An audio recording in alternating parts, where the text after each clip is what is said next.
ಮಾನ್ಯ ಮುಖ್ಯಮಂತ್ರಿಗಳೇ, ಅದೆಷ್ಟೋ ವಿಚಾರದಲ್ಲಿ ನಾವುಗಳೇ ಸ್ವತಃ ನಾನೇ ಡಿ ಕೆ ಶಿವಕುಮಾರ್ ಅವ್ರನ್ನ ಒಪ್ಕೊಂಡ್ಬಿಟ್ಟಿದೀವಿ, ಬೆಂಬಲ ಸಹ ನೀಡಿಬಿಟ್ಟಿದೀವಿ.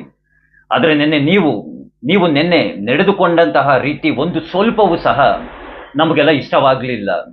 ಈ ದೇಶದ ಪ್ರಧಾನಮಂತ್ರಿಗಳಾಗಿರುವಂತಹ ನರೇಂದ್ರ ಮೋದಿಯವರಿಗೆ ಸ್ವಾಗತವನ್ನ ಕೋರುವಂತಹ ಸಮಯದಲ್ಲಿ ಎಲ್ಲ ಎದ್ದು ನಿಂತು, ಸ್ವತಃ ಡಿ ಕೆ ಶಿವಕುಮಾರ್ ಅವರು ಸಹ ಎದ್ದು ನಿಂತು ನರೇಂದ್ರ ಮೋದಿ ಅವರಿಗೆ ಸ್ವಾಗತವನ್ನ ಕೋರಿದ್ರು. ಅವರಿಗೆ ಎಲ್ಲರೂ ಸಹ ಗೌರವವನ್ನು ಸೂಚಿಸಿದ್ರು. ನೀವೊಬ್ಬರು ಮಾತ್ರ ಎದ್ದು ನಿಂತು ನರೇಂದ್ರ ಮೋದಿ ಅವರಿಗೆ ಗೌರವವನ್ನು ಸೂಚಿಸಲಿಲ್ಲ.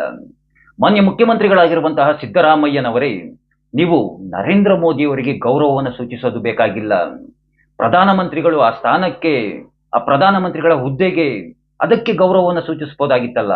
ಅದು ಏತಕ್ಕಾಗಿ ಈ ರೀತಿಯಾಗಿ ನೀವು ಮಾತ್ರ ಓದಲ್ಲಿ ಬಂದಲ್ಲಿ ಎಲ್ಲಾ ಕಡೆ ಹೇಳ್ಕೊಳ್ತೀರಾ, ನಾನು ಹಿಂದುಳಿದ ಸಮುದಾಯದಿಂದ ಬಂದಿರುವಂತಹ ವ್ಯಕ್ತಿ, ನಾನು ಮುಖ್ಯಮಂತ್ರಿ ಆಗಿರೋದಕ್ಕೆ ಕೆಲವೊಂದಷ್ಟು ಜನಕ್ಕೆ ಅಸೂಯೆ, ಹೊಟ್ಟೆ ಕಿಚ್ಚು, ನನ್ನನ್ನು ನೋಡಿ ಅಸೂಯೆನ ಪಡ್ತಾರೆ ಅಂತ ಹೇಳ್ಕೊಳ್ತೀರಾ. ನರೇಂದ್ರ ಮೋದಿ ಅವರು ಅದೇ ರೀತಿಯಾಗಿ ತಾನೆ.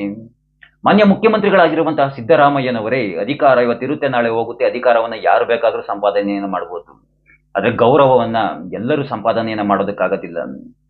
ಈ ಅಧಿಕಾರ ಅನ್ನುವಂತಹದ್ದು ತಾತ್ಕಾಲಿಕವಾದಂತಹದ್ದು, ಗೌರವ ಶಾಶ್ವತವಾಗಿರುವಂತಹದ್ದು. ನಾವಿರೋ ತನಕ, ನಾವು ಹೋದ ನಂತರವೂ ಸಹ ಇಂತಹದ್ದೆಲ್ಲ ಏತಕ್ಕಾಗಿ ನಿಮಗೆ ಅರ್ಥವಾಗೋದಿಲ್ವೋ ನನಗಂತೂ ಗೊತ್ತಿಲ್ಲ, ದೇವರಿಗೆ ಬಲ್ಲ ಅಂತ ಹೇಳ್ತಾ, ಆ ಕೃಷ್ಣ ಎಲ್ಲರಿಗೂ ಒಳ್ಳೇದನ್ನ ಮಾಡ್ಲಿ. ಎಲ್ರಿಗೂ ಧನ್ಯವಾದಗಳು. ಜೈ ಶ್ರೀ ಕೃಷ್ಣ.